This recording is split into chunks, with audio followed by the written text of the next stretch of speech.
Thank you for joining Wars of the Roses.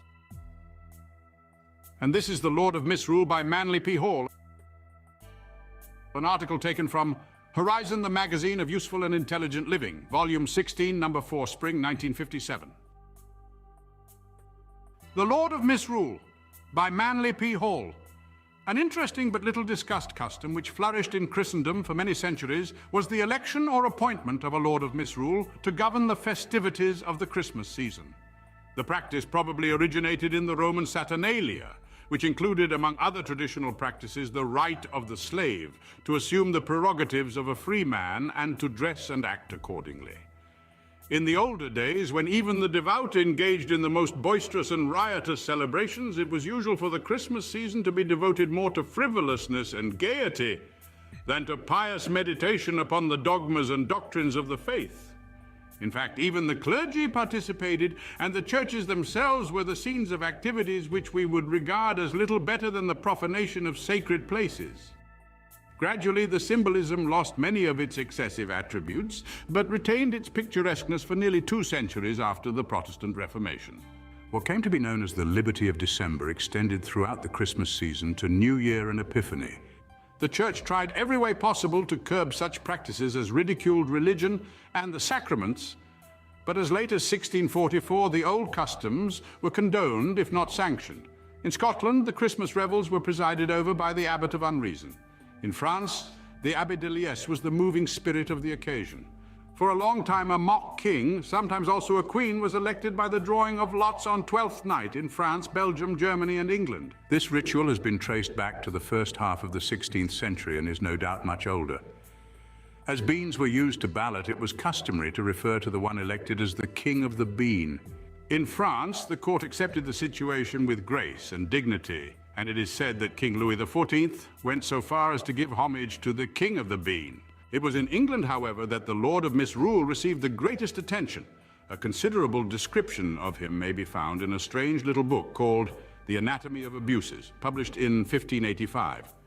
From this, we learn that an individual chosen for his reputation for merriment and mischief was duly and solemnly crowned and proclaimed king. This mock monarch, in turn, with the full ceremony appropriate to the heaviest burdens of state, chose and anointed a group of knights and nobles to wait upon his person and guard his life. These he invested with proper livery, bedecking them with ribbons and laces and adorning them with valuable rings and jewels. There are a number of instances in which this Lord of Misrule actually enacted legislations that were later upheld. His power was real and absolute during his brief and tempestuous reign. There is a description of the election of the Lord of Misrule at St. John's College, preserved by Wood in his Athenae Oxonienses. On this occasion, one Thomas Tooker was elected Prince of the Revels.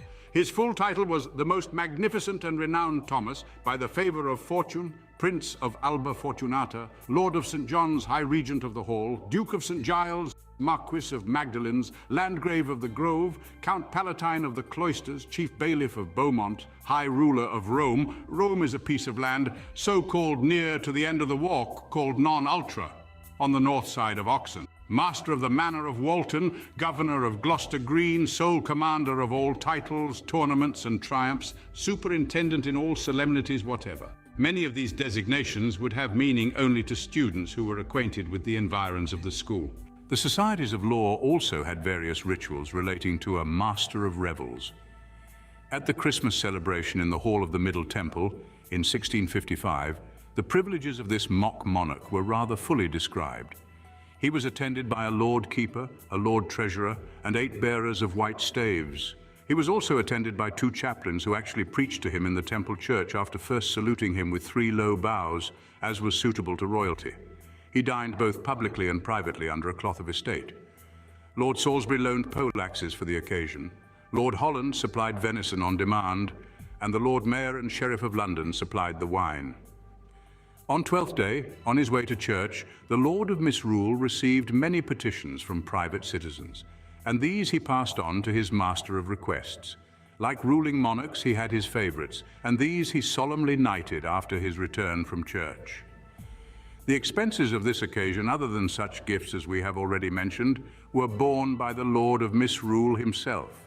and election to this office generally cost the fortunate or unfortunate person approximately £2,000. It is recorded that after the brief reign, one or two of the Lords of Misrule were actually knighted by the real king at Whitehall. Frazer, in his The Golden Bough, enlarges somewhat upon these customs. It does not appear that the Lord of Misrule always had to pay his own bills. Sometimes these were carried by the group that elected him. Once, when this pseudo-dignitary was wandering incognito in a cloister, he overheard a poor man say that a small sum of money would make him the happiest person in the land.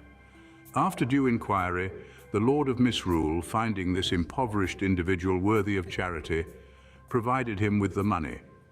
Later, when the committee appointed to pass on the expenses of the occasion came upon the item, for making a man happy, £10, no shillings, no pence, they paid the bill without question. The whole concept probably goes back again to the old solar festival. During the period of the solstice, when the sun was weakest, the world was left to its own resources and came under the guidance of fools. These embodiments of ignorance, superstition, and worldly pleasure represented together the benightedness of man, deprived of spiritual life and strength. The buffoonery contrasted materiality with its shams and pretenses to the noble life guided by wisdom and truth. Gradually, the practice disappeared from most countries. But it has been in a way revived on an entirely different level. In the old church, it was customary to appoint a boy bishop to reign over the religious celebration. Today, we make young people honorary mayors of cities and even governors of states.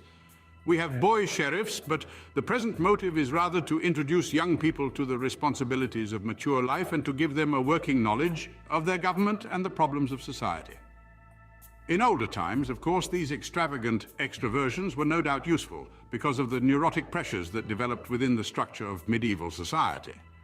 They probably contributed considerably to the rise of the spirit of democracy and to the humanism of the 18th century.